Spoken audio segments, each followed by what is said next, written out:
अस्सलामुअलैकुम वीवर, आज हम आपकी खिदमत में आयरलैंड में बने 10 मुनफरिद रिकॉर्ड पेश करेंगे। जम के सुनिएगा। नंबर 1, बाबर आजम सबसे ज्यादा T20 इंटरनेशनल में कप्तानी करने वाले कप्तान बन गए।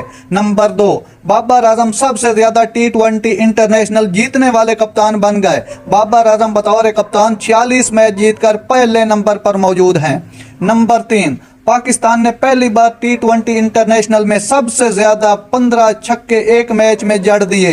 नंबर 4, विराट कोहली के बाद मोहम्मद रिजवान दूसरे खिलाड़ी हैं जो 50 की औसत से ज्यादा औसत रखते हैं। रिजवान की औसत 50.38 है और कोहली की औसत 51.75।